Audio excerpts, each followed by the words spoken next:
Good afternoon. Half a day. The Committee on General Government Operation Appropriation Housing is now called to order. Today is Monday, November 9th. The time now is 3:30. Welcome to everyone connected by Zoom and those tuning in via television or the YouTube channel. Thank you for your patience and for accommodating this Zoom platform while we maintain social distancing mandates. Notice for this public hearing were disseminated via email to all senators and all main media broadcasting outlets on Friday, October 30th and Thursday, November 5th. The bill that we'll be addressing today is Bill 420-35 LS, introduced, authored by Senator Mary Camacho Torres and co-sponsored by Speaker Tina Rose Munoz Barnes. An act to amend Section 5 and Chapter 11 of Public Law 3599 and to appropriate the sum of $470,000 to the Guam Department of Public Health and Social Services relative to funding the operation of the Guam Department of Public Health and Social Service in FY 2021, which may include, but not be limited to, the Bureau of Emerging Infectious Disease. The general rules of conduct of this Zoom public hearing. This Zoom meeting is hosted by my staff and will mute all Zoom participants until called upon by myself. Members of the committee and or non-committee members wishing to speak may indicate their desire to meet through the in-app chat feature. Individuals testifying shall first be recognized by me before speaking and begin by stating their name for record-keeping purposes. When called to speak, please ensure that you are unmuted. All members, my colleagues, will be allowed to pose a question to an individual testifying. Question and testimony shall be confined to the substance or the nature of the agenda, which is Bill 415. That's 415, correct? Or 420-35. Personal inference as to the character or the motive of any senator or any individual testifying is not permitted. Any violation of this general rule of conduct will result in removal from the public hearing by my staff, the host. Please ensure that your video remains on throughout the hearing. Participants must be visible at all times and not engage in other activity during hearing, other than maybe having a drink or eating a snack. Failure to maintain visibility may cause your removal from the meeting live stream. I'd like to acknowledge my colleagues that have joined me today. We have the author of the bill, Senator Mary Camacho Torres. We have co-sponsors, Speaker Tina Rose Munoz Barnes. We also have colleagues that have joined us today. We have Senator Kelly Marsh Taitano, Senator Therese M. Terlai, and we have the minority leader, Senator Tello Taidui. We have in our audience, we have today returning Dr. Kaneshiro. Thank you for coming back. And with that note, I'd like to ask, let me see. I see Senator Louise Muna coming on board now. She should be zooming in any second. Let's see. Senator Louise, are you up and running? There you go. She's on. She's in the house. All right. And then with that note, I'd like to ask Senator Mary Camacho Torres to provide an opening statement so that we can begin the hearing on Bill 420. Thank you. Thank you, Mr. Chairman. Bill number 420-35 LS is an act to amend Section 5 in Chapter 11 of Public Law 3599, the Budget Act, and to appropriate the sum of $470,000 to the Guam Department of Public Health and Social Services relative to funding the operations of the Guam Department of Public Health and Social Services in fiscal year 2021, which may include, but not be limited to, the Bureau of Emerging Infectious Diseases. Mr. Chair, this measure was introduced by myself and Speaker Tina Munoz Barnes to answer public health's plea for funding assistance in the midst of the COVID-19 pandemic. It's no secret that while the Public Health Department has been working tirelessly to improve contact tracing efforts, the agency remains significantly underfunded and overwhelmed, as repeatedly indicated at multiple oversight hearings conducted by the Committee on Health. This has led to a backlog in COVID-19 case investigations at the time of introduction. To help address this issue, Bill 420 appropriates $470,000 for public health's operations in fiscal year 2021, which may include but not be limited to the newly created Bureau of Emerging Infectious Diseases. The appropriation comes from funds remaining following the government of Guam's full payment of the cost of living allowance this year, which occurred in November 1st, I believe. While the legislature had appropriated $14,898,000 for COLA payments in fiscal year 21 budget, the Government of Guam Retirement Fund Director Paula Blas indicated that only $14,428,000 was expended to cover all retirees and COLA needs, leaving nearly $500,000 remaining in the general fund appropriations. While it is not too much, if we support a data-driven approach at public health, then we should be doing everything we can to make them whole. Given that COLA has been fully paid and we have been assured by the Government of Guam Retirement Fund that additional needs have been covered, I ask my colleagues for their swift support in aiding Department of Public Health and Social Services response to the COVID-19 pandemic. And Bill 420-35LS is that step towards giving them the much needed revenues that they need because their budget had been less than what they needed. Sidus Maasi, Mr. Chair. Thank you, Senator Torres. And I'd like to advise my colleagues and everyone participating on this Zoom. The first fiscal note that came out, the Office of Finance and Budget is adjusting their note to reflect that there is sufficient funding available. Their first note came out that there may not be enough money because as that note was produced, it was identifying across the board based on what we were budgeting for. And later it was determined that, we need to update that note. And then the BBMR's note said that there is sufficient funding, as stated by Senator Torres. So that's forthcoming, but the BBMR note identified that up front. So that took care of that. I'd ask Madam Speaker, would you like to make any comment before we start out with Dr. Susanna Kanashiro, or you want to be after her? Ma'am, it's on you if you like.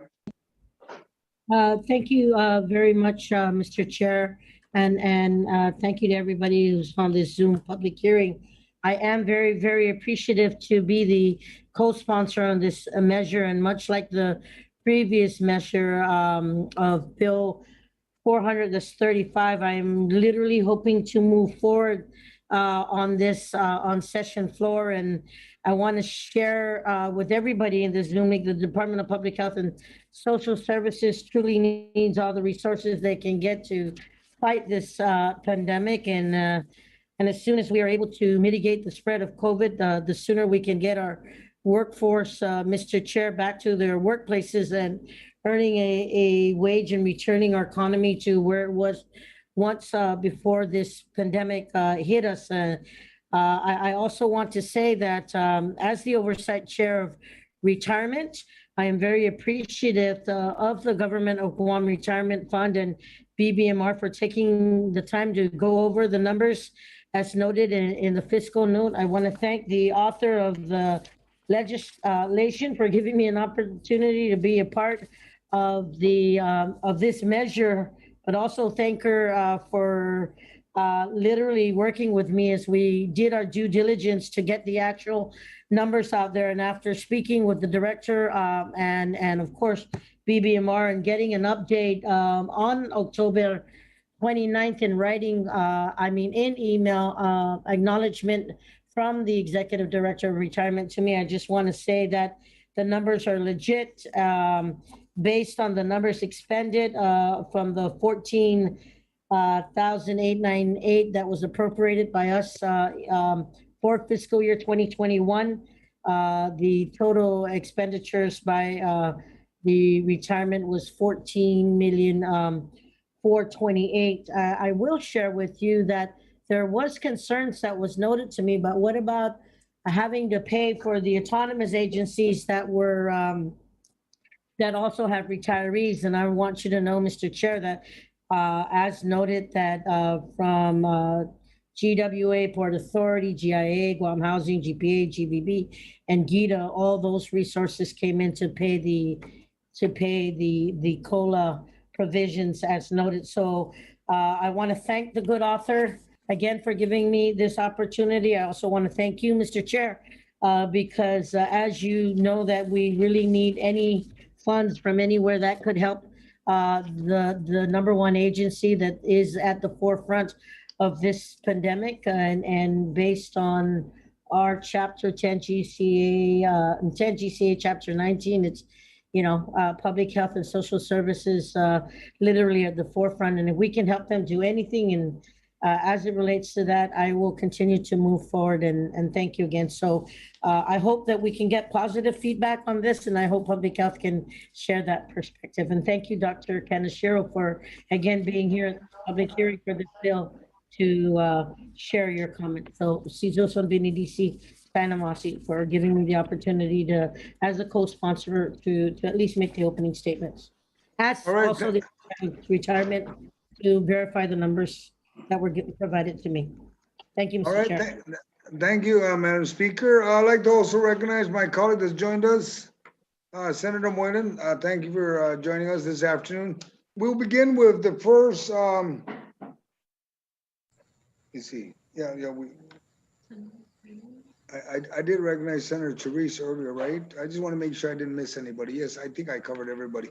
Dr. Kaneshiro, I think you're here to testify, and I think the rest of us are pretty much in support of this bill. But Dr. Kaneshiro, maybe you can speak on behalf of your department that will basically be the receiver of as much as we can find and give you and provide the agency. Okay, good afternoon, Speaker Sen Emilia Barnes, Senators Therese Terlahi, Senator Josan Agustin, Senator Tello Taitaguis, Senator Mary Torres, Senator Kelly Marsh Titano, Senator James Moylan, and Senator Louis M Muna. Thank you for giving me this opportunity to testify on behalf of the bill. We are highly supportive of this bill. So if I may, I'm going to read you my written testimony because I may forget if I just talk. Okay, so this is in support of Bill 42035, which appropriates $470,000 from the general fund to the Department of Public Health and Social Services for its operation in fiscal year 2021, which may include but not limited to the newly created Bureau of Emerging Infectious Diseases. As you know, in November 2019, public health facility in Manila experienced an electrical fire, which forced all the programs within the building to vacate the premises, including the Guam Public Health Laboratory. The Guam Public Health Laboratory provides critical diagnostic laboratory testing to include tuberculosis, syphilis, chlamydia, HIV, influenza, leptospirosis, leprosy, dengue, Zika, chikungunya, and most importantly, COVID-19. The Guam Public Health Laboratory is able to identify individuals who are positive for COVID-19 within hours of testing. The Guam Public Health Laboratory is temporarily housed at the RANCare building in Tumuni. The U.S. Centers for Disease Control has approved $2.9 million of funding for public health to procure and build a new public health modular containment laboratory adjacent to the Northern Region Community Health Center in Dedido. However, funding is needed to assist with the construction of the foundation for the laboratory, a parking lot, utility connections, and a perimeter fence. This will cost $292,000, which is not covered by the grant. Funding is needed to also relocate and install a generator from the Manila facility to Northern Public Health, as well as construct a housing for the generator to protect it from the elements. The generator will be used as a backup power source for the modular laboratory. This will cost $135,000.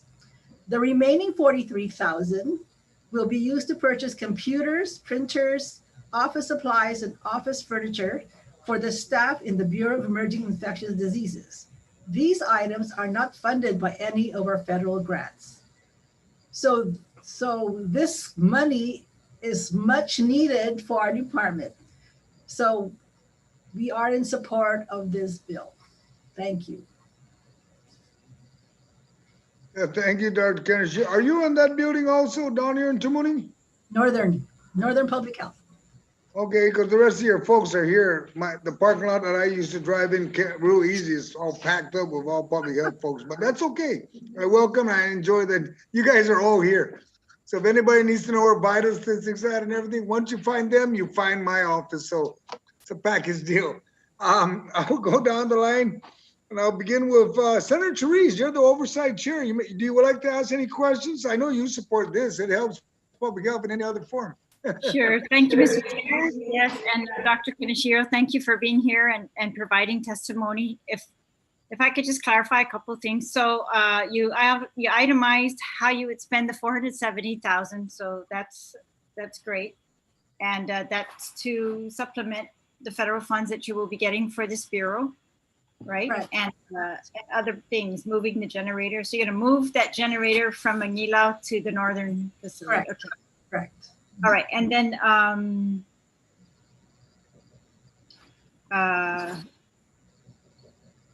sorry.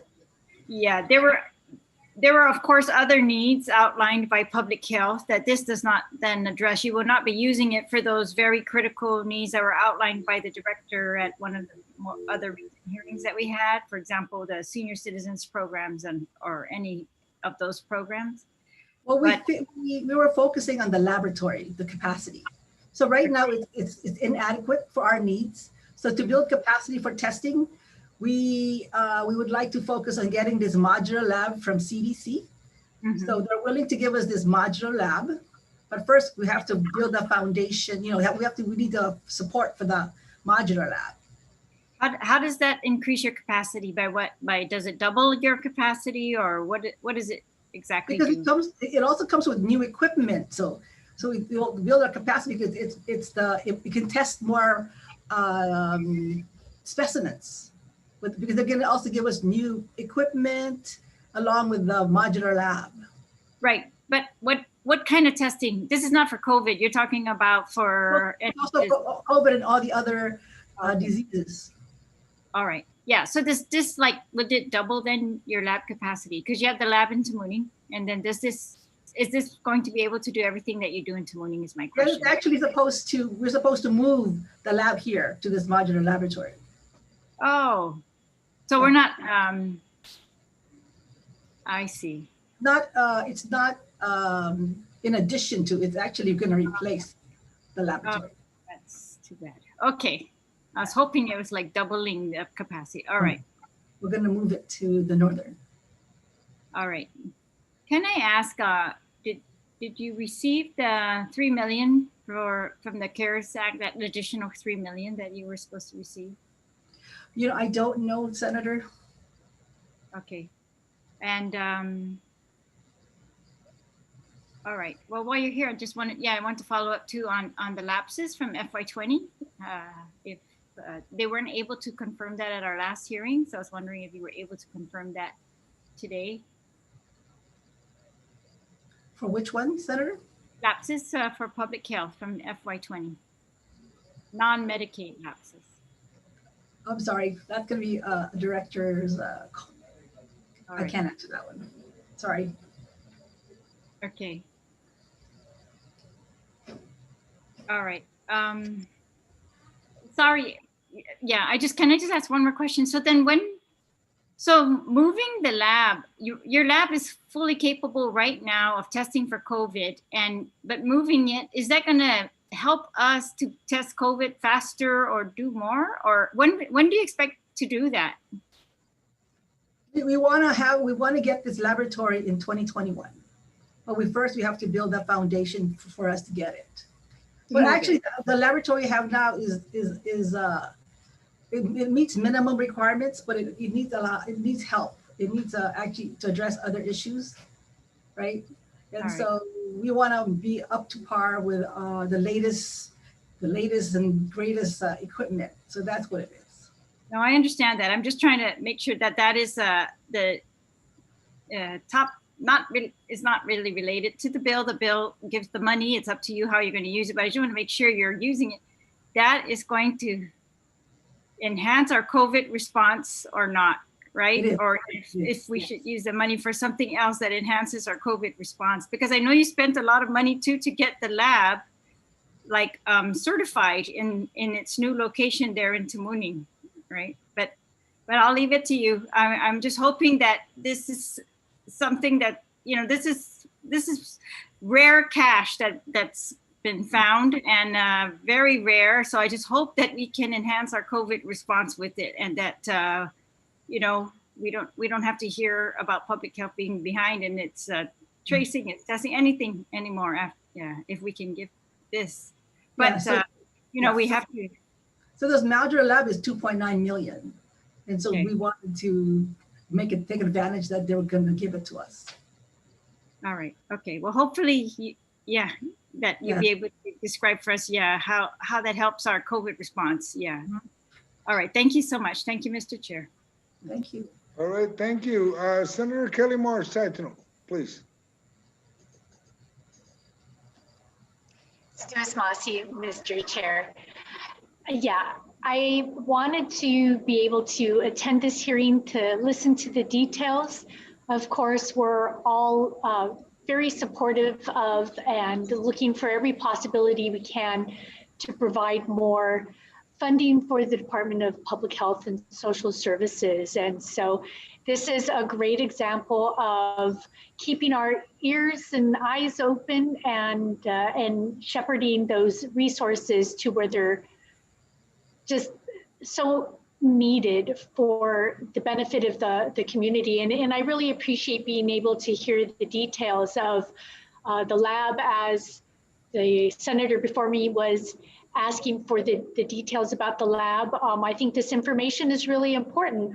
We want the money to go to DPHSS, and the more that we understand the specific ways it's really going to help our community and the ways that they're prioritizing the use of it, the better for all of us. So like I said, I really wanted to just lend my support and listen to the details and be better informed at this point. But if I do have a question, I will let you know. Mr. Chair.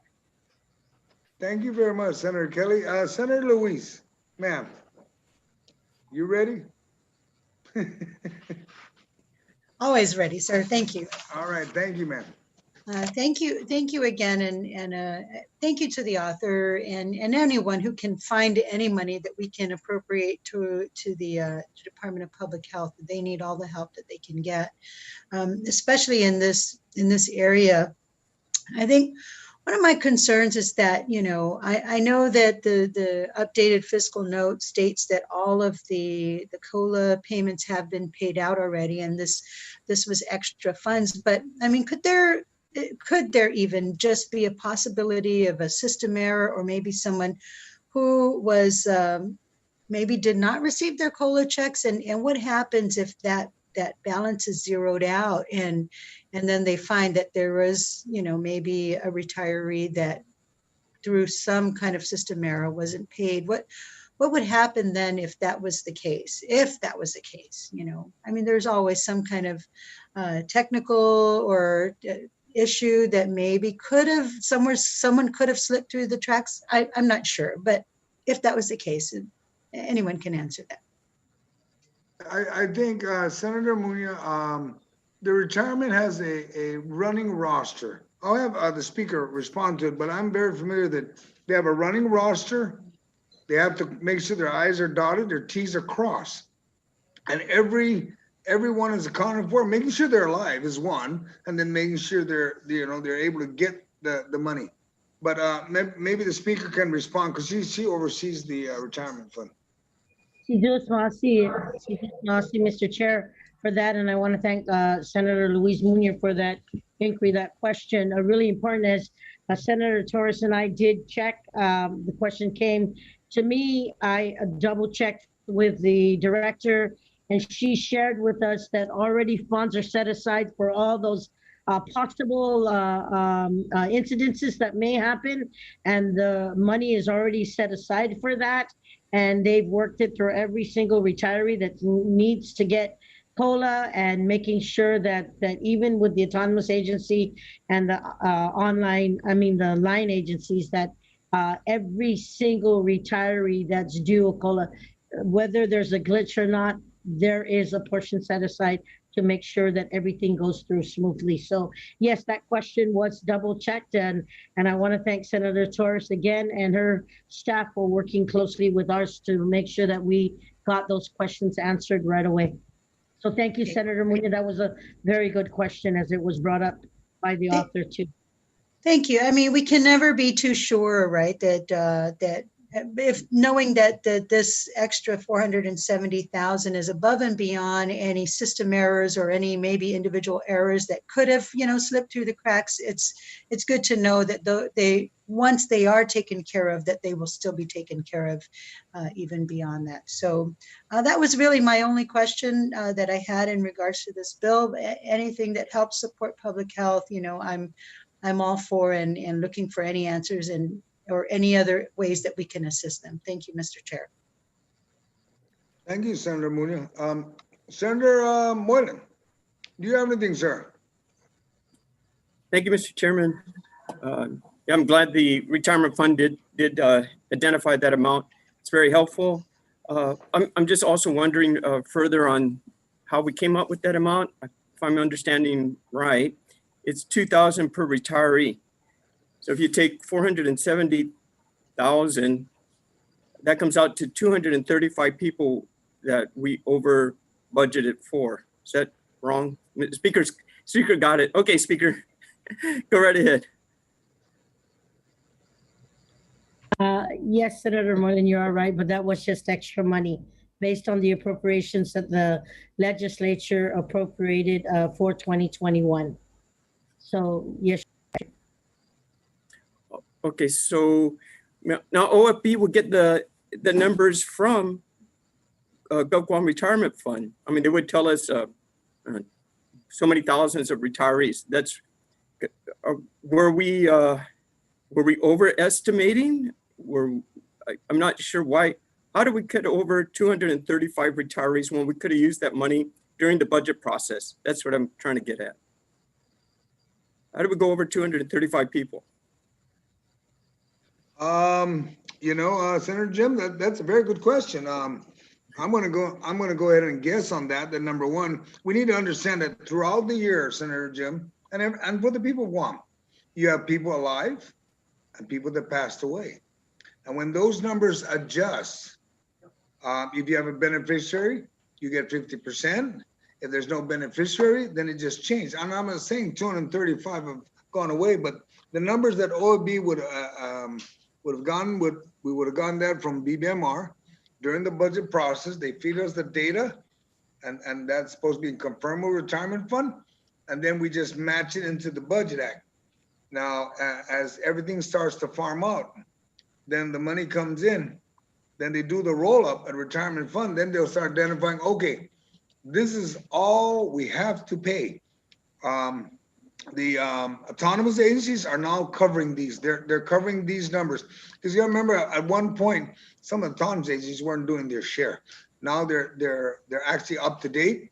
It's coming through. It's fixing it. And 235, too many. All right, Senator, I hope that kind of answers it. But as we do the math and we move along, it happens to be a beauty that we got 470 that can help public health that needs it. Yeah, I agree.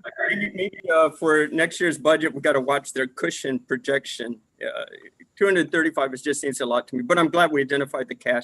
I do have one other question for Dr. Kaneshiro, please. I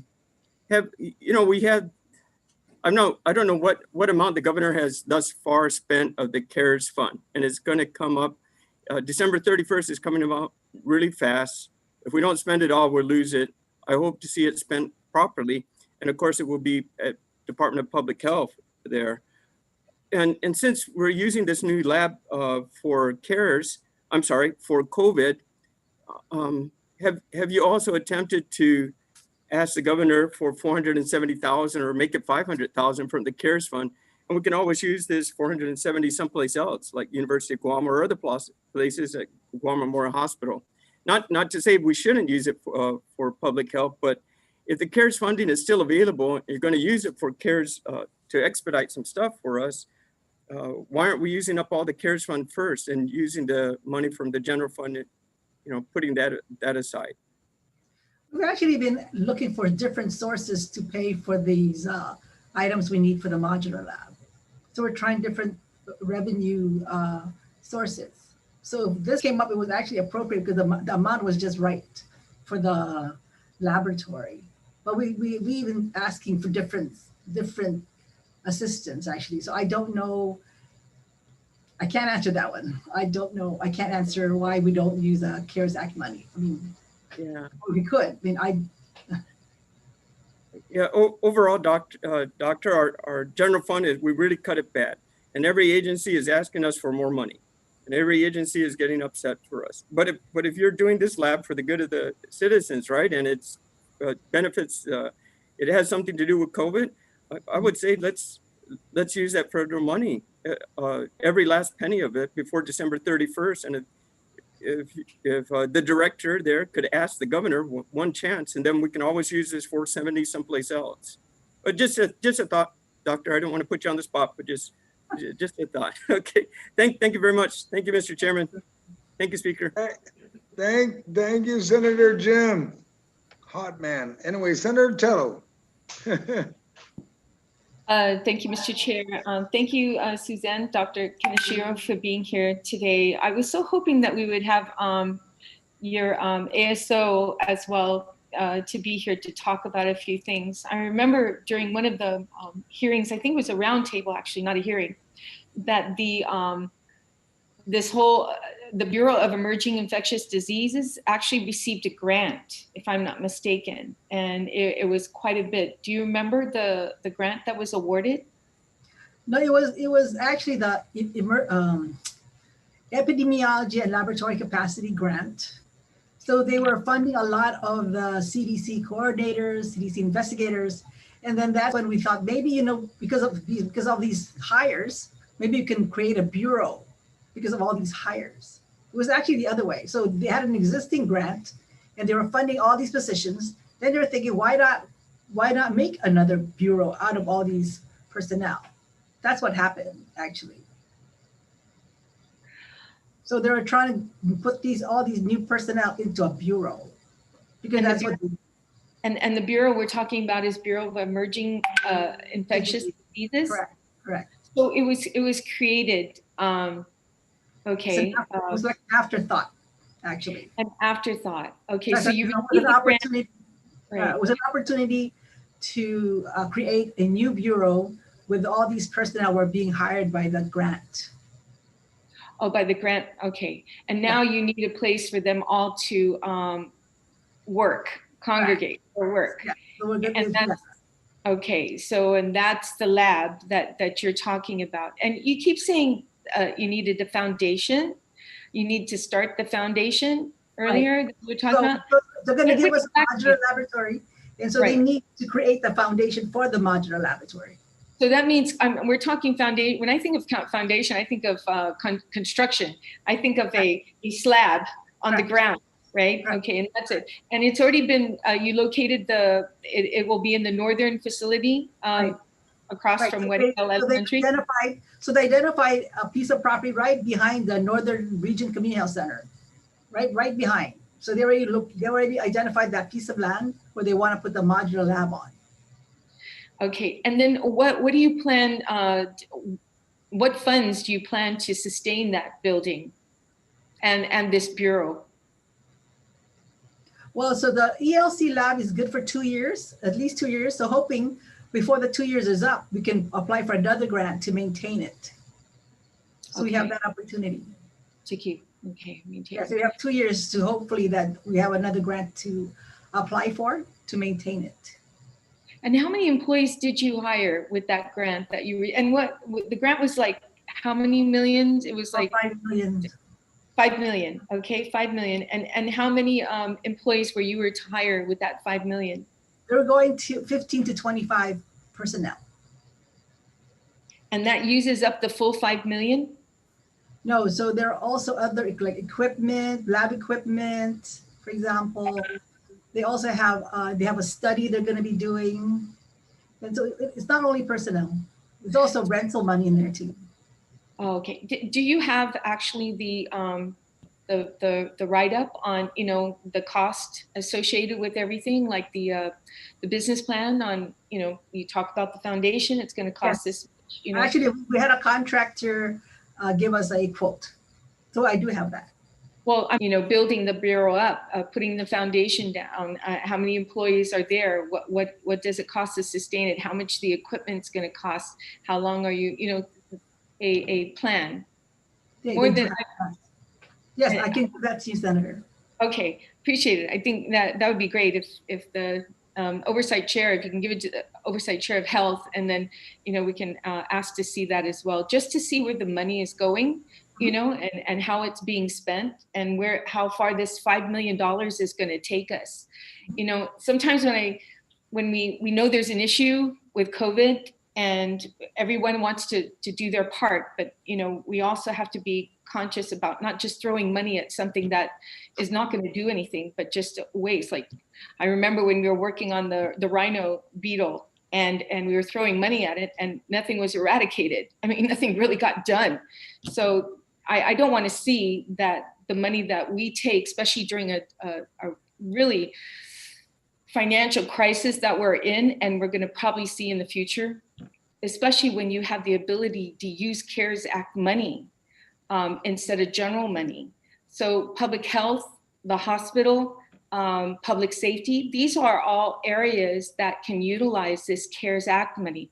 Other things like, you know, other agencies that don't have that ability to really justify the CARES Act funding, like land management or, you know, Chamorro Land Trust, areas like that, where CARES Act money cannot be used.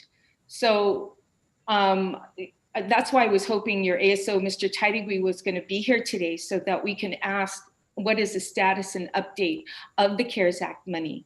And maybe that money can start the Bureau as well. I know you have a grant for it, but it's going to do what the CARES Act money is intended to do, and that is build a bigger capacity on testing. That's a great reason to use that CARES Act money. So if we can do that, and that's the place we can do it, then that'll be great.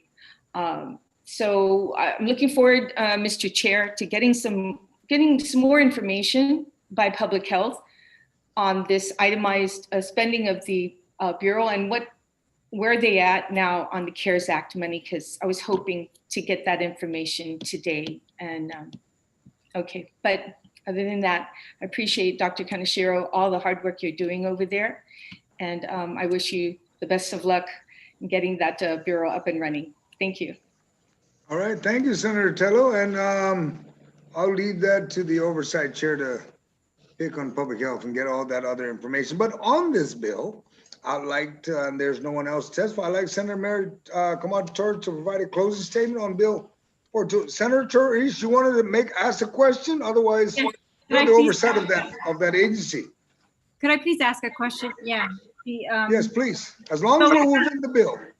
Okay, yeah, within the bill. Yes, Mr. Chair. We found a 470,000, pretty much an over appropriation in the FY20 budget for COLA retirees.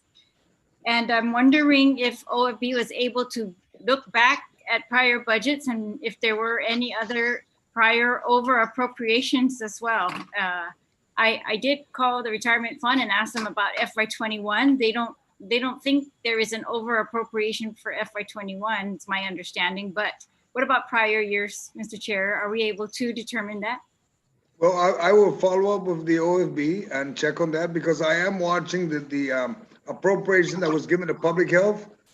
There are some money that has not been received by public health that I'm being advised of, and I'm following that right now to track. And they're in the millions that public health still has not received in their books.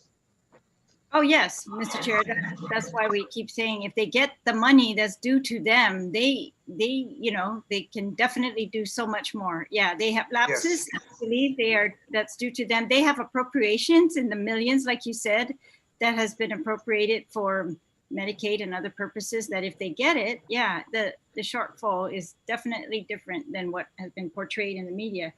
However, but I'm asking about the retirement fund, Mr. Chair. If we found 470,000 extra from FY20, is it possible that we over appropriated in prior years as well? And I'm wondering if we can just double check that, and maybe there's extra money in those appropriations also. Yes, and I will check on that one, Senator. All right, thanks. And then back to Dr. Kaneshiro, your plan for the money for the 470, when you moved the lab, so that I remember that lab, had to be moved because of the fire. And then when it had to be calibrated, it took months. And I remember, if I can recall correctly, it was during the time of the, sorry, what's the name of that, the disease with the mosquito? Dengue? Yeah, the dengue. And it was that time, and it, for a while, right? During the move, and then they had to recalibrate it, recertify it, and I don't know, that's how it was explained to me by the former director. I'm just, when you say you're moving this in FY21, yeah, I just hope that there's a plan for that doesn't interrupt we're trying to do rapid response in COVID here and get that really under control. So I just hope that all of that is very well planned. And that is really the priority use, yes, during this time. Okay, thank you. Thank you, Mr. Chair. All right, thank you. Senator Torres, if you would please provide a closing statement on your bill 420-35, ma'am. Thank you, Mr. Chair. I want to thank everyone for participating in the discussion today. I appreciate your support at this public hearing for Bill 420. I most especially want to thank my co-sponsor, Speaker Sen Emilia Barnes. We have had a lot of collaboration in trying to brainstorm how to help our healthcare professionals, not only with getting more nurses on board, but with facilitating any needs or shortages. And so, I very much appreciate her office's work in her capacity as the oversight chair of the retirement to confirm that this money was indeed available. One of the things that I want to remind everybody is that public health was greatly cut this budget cycle. And at a time we're in a health emergency, that's the one agency that I don't think any of us will agree we need to shore up. Now, this bill, $470,000 isn't a whole lot of money, but it certainly is significant money, especially if they're able to fill in gaps or leverage it to get more resources to Guam. And I think Dr. Kaneshiro was describing the grant of this lab, this mobile facility, this mobile lab, not mobile lab, I'm sorry, it was a, what was it, Doctor? It's a modular lab, which is valued at $2.9 million. Those are the sorts of things that do have some resounding help to the island. But insofar as Bill 4220, what I want to just circle back to is that this is a bill that intends to appropriate these funds to public health for its operations in fiscal year 2021, which may include, but not limited to, the newly created Bureau of Emerging Infectious Disease. So it's broad enough that public health can use this money to facilitate in whatever way is most advantageous to their department. So, while we might be a little concerned about what they do and how they do, I believe the oversight on health may come to that discussion at an oversight hearing with them. But so far as Bill 420 is concerned, I think 420 is a valid and very needed measure to help public health in whatever way they need help in their operations budget, because this is just an appropriation to their operations budget. And I just wanted everyone to be clear about that. The devil is in the details, and that's really for them to determine how to best make use of that money or leverage that money, which I know right now is sort of optimal for everybody. How do you leverage money, right? How do you use money that you have to grow it with federal grants or federal matching or the like? So Dr. Kenshiro, thank you for being here. Senator Barnes, as Speaker Barnes, thank you so much for, always being so so fair to us, to me, in terms of chasing down the information that, I don't have access to because I don't have your role as oversight chair, but I appreciate your efforts. And to everyone here, I hope that we can move this as quickly as we can, Mr. Chair, Sen Augustine. If we can get more money, it's just quicker for DPHSS to act on their plan of actions going forward to help in this pandemic. So, Dios más, everybody. I appreciate it. Thank you. Thank you, Senator Torres. There being no additional individuals to present further testimony in this bill, the committee will continue to receive testimony following this hearing and for the acceptance of any additional information or public testimony on the bill 420-35. You can submit your testimony to the mailroom of the Guam Legislature in the Guam Congress Building or through email at Senator Joe S. Augustine@gmail.com. Again, I want to thank everyone for attending the public hearing and for providing feedback and suggestions. The public hearing is now adjourned. It is now 4:16 p.m. I ask the people of Guam and my colleagues, stay safe, wear your mask, wash your hands, and practice social distancing. Please be safe. Thank you. Adios.